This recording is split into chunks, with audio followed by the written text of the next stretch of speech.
Whiteboard Wednesday, I want to address a challenge that I think a lot of people are going to be running into as you think about the back half of the year. Now, if you operate in state and local government, your new fiscal year starts here in about 2 weeks.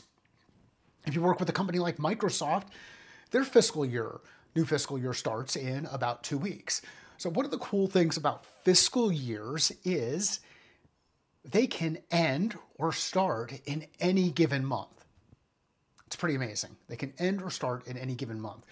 Many times when we talk about our planning period, our planning for our business, we think in the context of annual planning because everybody's familiar with our calendar year. Let's talk a little bit about fiscal years and how we can design for an experience to help create opportunities for growth. Let's look at it this way. If I've got a January 1 fiscal year, I've got a July 1 start to my fiscal year, when do you think you might be in a position where you actually start looking at something like budget planning? When do you make decisions? Now, you might be able to spend the money on July 1st, or spend the money someplace back here and lose it. So we've got a couple of different spending points right there, that triggering, that compelling event. We could spend money either right at the beginning of the new fiscal year or maybe right at the end, use it or lose it money. When's the budget process typically happen? 3 months before? 90 days? That might be where a decision is starting to be made, where things are starting to be finalized. Maybe there's a period just before that where the initial discussions start. Maybe another 3 months before that. If you're working with a company like the Walt Disney Company, at least in my experience when I was working with them as they were a client of mine, I had to have a conversation with someone by April of any given year in order to get money into the next fiscal year. If I wasn't having that conversation in April, I was in a lot of trouble. So if we're working with a company like Microsoft, or we're working with a state or local government who has a fiscal year that ends in June, are we going to, if we're talking to them right now about something that they might invest in the next fiscal year, do we think we even have a chance at winning that business? Maybe not. So let's work backward and let's figure out what our specific timelines are as we think about opportunity for growth. And I think this midpoint in the year is a really good place to look at it. If we're working off of a July fiscal year, one of the January 30th fiscal year end, July 1st fiscal year begin. Let's make sure we're asking the customer, the people on the other side, typically when do you start your planning process?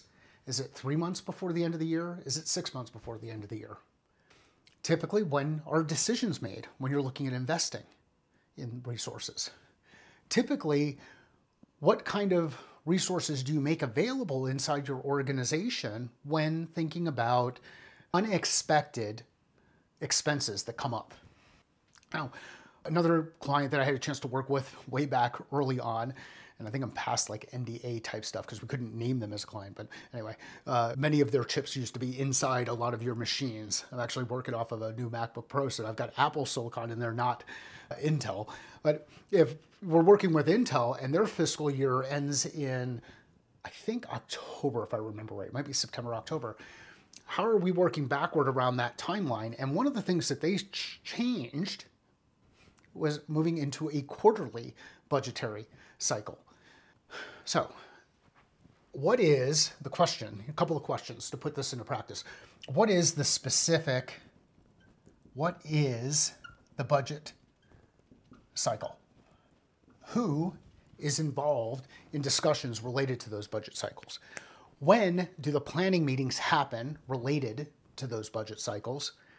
And how can we get on the agenda? If we ask some of those basic questions, we're going to be able to hit these timelines 6 months before the end of the fiscal year, 3 months before the end of the fiscal year, and get ourselves into a position where we can create a higher level of predictability and success on timing for when deals come together.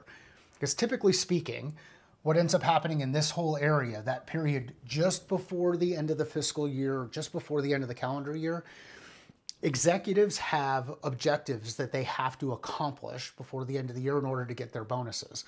If you can tie your work to one of those executive bonus triggers, you might be able to get a deal done in that short period of time right toward the end of the year. If the price point of bringing on your solution is in an area where the money can be covered in use it or lose it dollars, you might have an opportunity here. If things need to be planned for over a longer term because of the size of the investment, make sure that you're getting involved in those conversations early and project managing through the process. Little whiteboard Wednesday, how can we leverage things like fiscal years or calendar years to design for success by using this dot as a compelling event? The cool thing about that compelling event is it won't change. It'll change relative to each customer, but it's not going to change. It's not going to change inside the operating environment of that specific customer. What I mean there is January 1st will always be January 1st. July 1st will always be July 1st. October 31st will always be October 31st. Those dates don't move.